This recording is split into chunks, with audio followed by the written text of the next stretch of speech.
Everyone, it's Sam. We just had the CBOE ask the SEC to accelerate the approval of the ETFs and to start trading on the same day that they're approving the ETFs. I want to talk about that. Also talk about whether it's time to buy Ethereum. I mean, you can see here, the last 24 hours, Ethereum is up 7.6% while Bitcoin's down 3%.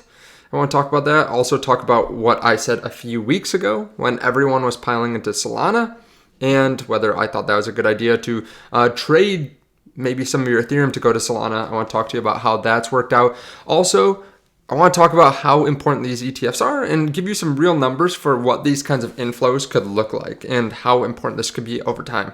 If you don't mind, hit subscribe, turn on that bell notification underneath the video so you can see future videos just like this one. We're in a different location than usual because my internet's out. My house has no power, and it's like that for the next few hours, and it's been that way for 12 hours now. So we're at a different place right now. So I apologize for any kind of setup differences. The camera's not as clear, but we'll make it through. I'm sure you don't really care. It's more about the information than anything else. While you're down, hit and subscribe. You can also check out the link to Margex in case you want to trade cryptocurrency. This is a very volatile time, so be careful, but you can make a good amount of money as well. I put on a trade last night that we went down on 40%, like right after I set it up, and then we were up 20% and then 30%. Ended up closing it out just slightly in the profit, but if you want to trade, you can check out Margex underneath the video. There's no KYC. You don't need a VPN. You can get started in just a few minutes. There's also a link down there to HGAaccess where you can get information from 10 different YouTubers. We get live streams every single week where we take questions. We also have cool guests on, like we had someone that has a 350,000 subscriber YouTube channel, a big influencer. He's not even part of the group, but he jumped on for a live stream last week. So if you want access to people you won't get access to anywhere else, check out the link underneath the video. Now, as you can see, crypto is pretty volatile today. We have some cryptos, though, like Ethereum, running pretty good. We just got news about CBOE asking for acceleration. I want to talk about that. But first, just look at this. Institutions are seeing their spot ETFs. We've talked about a lot of these before, but I'm not sure I've shown them all on the same page. Wisdom Tree, 2.5 million. Hashdex, 2.8. Invesco Galaxy, 5.1. BlackRock, 10 million. Fidelity, 20 million. VanEck, 72.5. Bitwise, 200. And these are just the initial amounts. We have word that they have a lot of money kind of sitting on the sidelines ready for inflows after they actually seed it, after they can start trading. Now, speaking of trading, we had that whole fiasco with the SEC. I'm not going to talk about that, but we do have the CBOE approving Invesco spot Bitcoin ETFs to list on their exchange. CBOE is a huge options exchange in the US, and I don't want to say it's like the government, but it is one of those in my opinion, one of those quasi-government for-profit type of situations like the NYSE, the CBOE. Like there's so much money that flows through it that it's one of those things I think is kind of too big to fail. Like they're not going to approve this unless they know that the SEC is going to approve the ETFs. And it's not just the Invesco. They also confirmed the certificate for well, I just said that one, but they confirmed several of these as well. Not just Invesco. I had another one pulled up, but they confirmed some other ones. And now also we have this. So this is the first request for acceleration, which is a request to launch the same day as everyone else. In this case, 111, which the SEC told issuers to put in today, has dropped. We were expecting them at 4 p.m., but earlier is fine. ARC is always the first one on this stuff. It's the last step. BFS1 effectiveness, buckle up. So this is coming from ARC and CBOE. You can see here, in order to facilitate timely listing, the exchange requests acceleration of registration of these securities under Rule 12D12 of the Securities Exchange Act of 1934, as amended. If there are any questions, please call me. And this is someone from their listing qualifications department. So it sounds like they're just saying, hey, SEC, approve this. Let's get this trading at the same time that we're going to allow it to trade. So that's obviously good news. Now, recently, I actually posted a video. Let me pull this up. I actually just tweeted about this as well. I posted a video about 2 weeks ago where I talked about whether it's time to get into Solana and sell your Ethereum. And I said, basically, you never know how high Solana can go, but I would not be selling my Ethereum at this point to put it into Solana. And the reason for that is a lot of the time in crypto, we will see one crypto run to huge numbers, run 100%, 200%, 10x. And then everyone wants to pile in. And then there's this other crypto that's similar maybe in what it does that doesn't run and everyone thinks it's dead. And I said, this is not dead. Solana is not dead. I would not be moving from something that is completely stagnant, but still has a ton of development, still has a bright future, to something that's run so much. And since then, since I posted that video, Ethereum was up 6.3% and Solana is down 16%. So just a reminder, like, don't get shiny object syndrome. Just because one thing is running for day after day after day doesn't mean that's going to continue to run like that. Like, everyone wanted Solana at 110, 120, and now no one's looking at it. Now I'm like, okay, seems kind of interesting to me. It's pulled back 30% since the top. So I am watching Solana. I'm also watching Ethereum. You know, I've been posting a lot about Ethereum versus Bitcoin. Here you can see this is an Ethereum Bitcoin chart, and it's ugly. Now, it started to pop up. It actually broke through prior support. I think it was just yesterday. It broke beneath it, which was pretty bearish, but now we're having a nice little uptrend. We're up to 0.053, right about here. Still below this line, still a lower high when you look at it. So if this is all that Ethereum runs, we could see this continue down.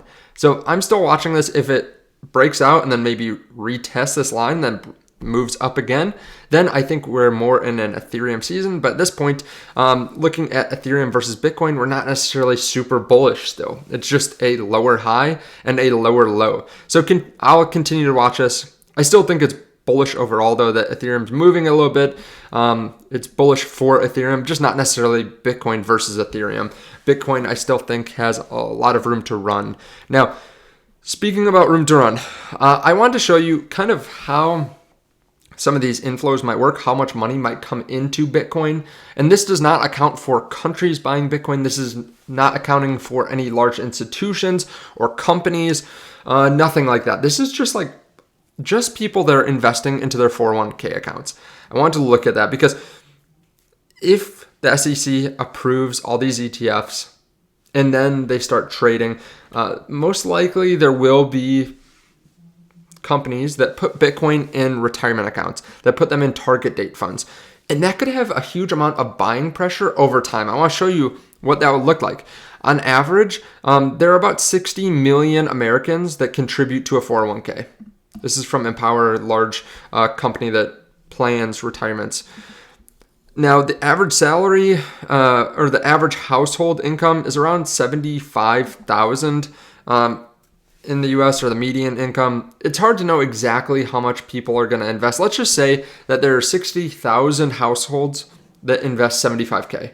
And I know I'm making some assumptions here. Like, this is the household income. Maybe I'm overshooting, but I think this is not too aggressive.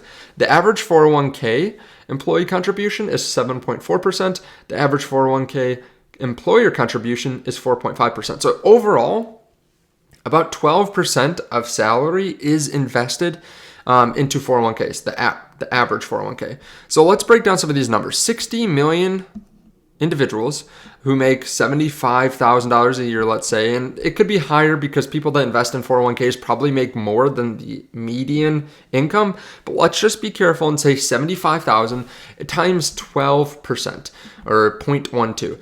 This means that about $540 billion is invested into 401ks each year. Maybe I'm overshooting that, but I think, it's hard to find out exactly how much is put into 401ks, but that's not crazy to think about. $500 billion. The US stock market is worth $100 trillion or something like that, or just the global stock market, 100 trillion, 150 trillion, something like that. So $500 billion makes sense. And let's say that we just get a small percentage of this going towards Bitcoin. Let's say 0.5%. 0.5% starts getting contributed to Bitcoin in 401ks. This would add up to be about $2.7 billion a year buying Bitcoin. Now, some people might say that that's not that much. I mean, the market cap right now of Bitcoin is 900 billion, so 2.7 billion. It's not going to make a big dent, but you have to remember there's a multiple. There's a multiple for how much you buy and how much the price or the market cap goes up. It's not like you put in $2.7 billion and all of a sudden the market cap only goes up $2.7 billion. No, you buy and then there's less on exchanges that pushes the price up quickly. So recently, I forgot what bank it was. One bank said that there's about 100x multiple. So they said if you buy, if you buy $90 million of Bitcoin, it moves up the market cap about 1%, which is $9 billion at this point. So there's a 100x multiple there. So I think that's a little bit high. I think it's more like 20, maybe 30x multiple, but let's use there. So if you had $2.7 billion of extra buying every year, that would push up the market cap $270 billion. That's a lot. That is a $11,000 move. And that's just from 401ks, remember? And that's just 0.5%. Let's say it gets up to 1%, 2%. That is kind of crazy once you start multiplying those numbers. And remember, this is consistent inflows. This isn't people trying to time the market. This is just consistent buying pressure. So like every week, the price goes up a little bit. Every week the price goes up or there's more buying pressure. Of course, some large entity could sell, but that would be unbelievable for the price of Bitcoin. Add all the companies buying, all the countries buying, all the individuals that are wealthy that want to buy more than just what they're buying through their 401ks, all the new people that can buy that didn't want to self-custody before, all the people with financial advisors. But think about that, $270 billion. Every year, another 10K is added to the Bitcoin price, plus all those other entities buying in. That's just a lot of buying pressure. That's a lot. And again, what if it's 10 billion? What if it's 20 billion? Because they start putting in, maybe they put a 5% allocation. That's $27 billion of buying pressure. And there's just not a lot of Bitcoin to go around. So these are the numbers that we're talking about now. We're talking about maybe there being like 100x multiple for what people buy versus how much the price goes up. As scarcity takes more and more effect, that number, that multiple goes up because there's just not enough to go around. If someone wants to buy $100 billion worth of Bitcoin, it pushes up the price a lot more than if someone wants to buy 100 million. So the numbers get crazy here. Like, I think a lot of people just don't understand. There's so many different people that want to get in, and the big institutions get that late. Like, people are wondering if we're going to have a next bear market or how bad the next bear market's going to be. A lot of people are looking at this bear market and thinking, okay, maybe we'll draw down 70%, 60%, something like that in the next bear market, which is definitely possible. But I will say there's so many people that want to go in on this, and countries that want in, companies that want in.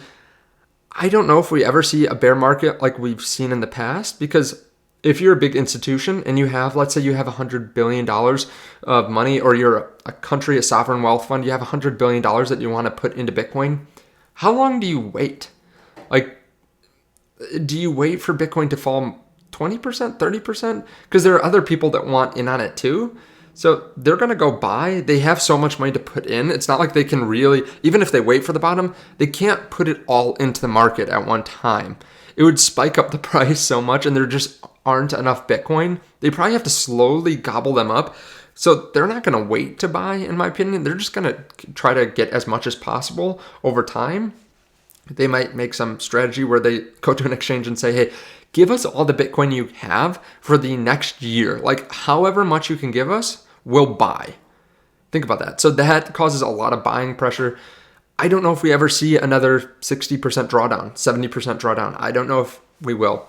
I realize some people think I'm crazy. I realize some people think the SEC is not going to approve the ETF. I realize some people did not buy throughout the entire bear market. They were too scared.